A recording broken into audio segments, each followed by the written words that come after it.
Prime Minister, given we currently have an American administration that's taken aggressive, even hostile actions versus trade against both Canada and Norway and the rest of Europe, is this a time to increase the cooperation between Canada and the European countries like Norway, and have you discussed any concrete measures in that direction during your stay here? When the European press publicly characterizes American trade policy as hostile, the geopolitical landscape shifts.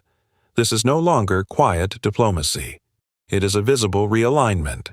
But at a time when traditional alliances are being severely tested, can Washington still be relied upon as the undisputed anchor of Western security? To understand this moment, we must observe the physical setting. The location was a massive NATO military exercise in the freezing, unforgiving landscapes of Norway. Beneath the harsh Arctic sky, 30,000 soldiers from 14 nations gathered to demonstrate collective defense and operational readiness. Yet, the most consequential developments did not occur during tactical maneuvers. They unfolded inside a densely packed diplomatic press center in Holmenkollen. Canadian Prime Minister Mark Carney stood alongside Norwegian leadership in a remarkably tense room. Reporters watched as the leaders maintained measured expressions, exchanging brief nods of solidarity. The atmosphere reflected the cold, calculated reality of modern geopolitics. For decades, the West relied on a predictable, stable foundation. The United States provided the overarching security umbrella. Allied nations coordinated their economies and military strategies accordingly. Today, that entire architecture faces a significant contrast. Donald Trump's strategy relies heavily on broad tariffs, bilateral ultimatums, and direct trade leverage. He objectively prioritizes domestic manufacturing above traditional collective frameworks. This approach forces nations like Canada and Norway into a necessary geopolitical adjustment. They must safeguard their economic output, protect supply chains, and maintain political sovereignty. Nowhere is this strategic shift more evident than the High North. The Arctic is rapidly transforming into a vital corridor, holding untapped hydrocarbons, deep-water shipping lanes, and critical minerals. Historically, Ottawa and Washington managed northern defense together through integrated binational systems. Yet, during this European summit, Canada formalized a fundamentally different trajectory. Ottawa is committing $500 billion over the next decade toward domestic defense. By heavily capitalizing its military presence, Canada is actively reducing its strategic dependence. This capital injection will modernize radar networks, secure critical mineral supply chains, and expand naval capabilities. When a middle power builds its security infrastructure from the ground up, it alters the balance of leverage. This ambitious undertaking serves a clear, threefold purpose: defending democratic systems, securing critical regions, and protecting global trade. How will allied nations respond to this independent posture? The answer lies in the growing, coordinated divergence between middle powers and the Oval Office. And in relation to the US, I think, we are allies, but we also are aware that the rest of the allies need to take more responsibility and to do it in a very cohesive way. And what we did yesterday in the north with the German Chancellor is very significant. It's very significant because it's really deepening that pillar of the transatlantic cooperation.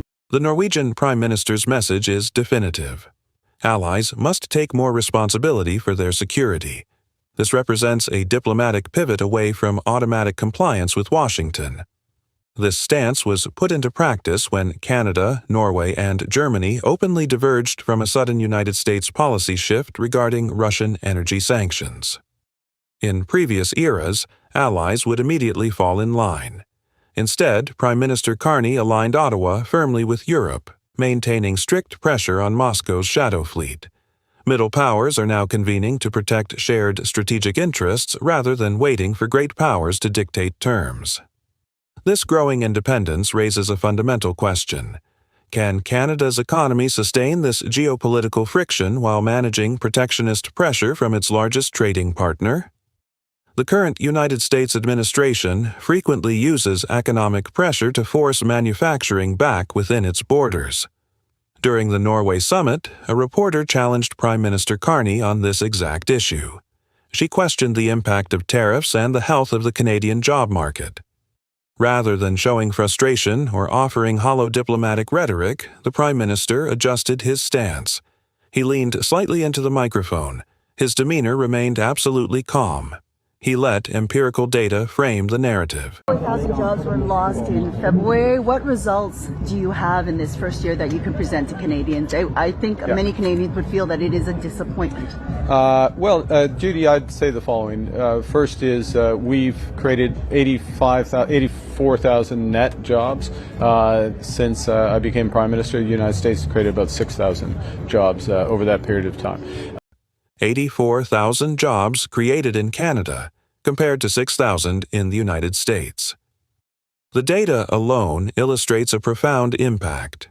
Despite aggressive tariff policies designed specifically to pull industrial capital south, the American labor market shows clear statistical indications of stalling. Conversely, the Canadian economy demonstrates structural resilience. It maintains consistent job creation, secures massive foreign direct investment, and achieves wage growth steadily above inflation. What these specific data points suggest is critical. The traditional mechanics of economic coercion are losing their effectiveness against diversified economies. Canada is not just absorbing the impact. It is actively adapting and outmaneuvering the pressure. Ottawa is aggressively expanding energy exports to the rapidly growing Indo-Pacific region, deepening comprehensive European free trade agreements, and accelerating domestic critical mineral production. Mega projects like the massive Equinor energy undertaking off the coast of Newfoundland prove this point perfectly. These multi-billion-dollar joint ventures ensure that European markets have a secure alternative to adversarial energy suppliers. Consequently, Canada is systematically insulating its macroeconomy from unpredictable policy fluctuations originating in Washington. The events unfolding in Norway reveal a much broader, long-term geopolitical narrative that will define the next decade of international relations. The era of unilateral leverage and unquestioned American hegemony within the alliance is gradually fading. Through a highly calculated $500 billion Arctic defense strategy, a coordinated transatlantic stance on international sanctions, and undeniable domestic economic resilience, Canada is stepping into an entirely new global role. It is a strategic posture defined by calculated independence, strong international partnerships, and a quiet but firm refusal to be economically or diplomatically pressured. If you want clear, in-depth, and objective analysis of the geopolitical developments shaping Canada's future, make sure you subscribe to Canada SR. We break down the trade deals, the policy shifts, and the real impact of every strategic move. Turn on notifications so you never miss an update. Do you think Canada's growing global partnerships will permanently shift the balance of power in North America? Let us know your thoughts in the comments.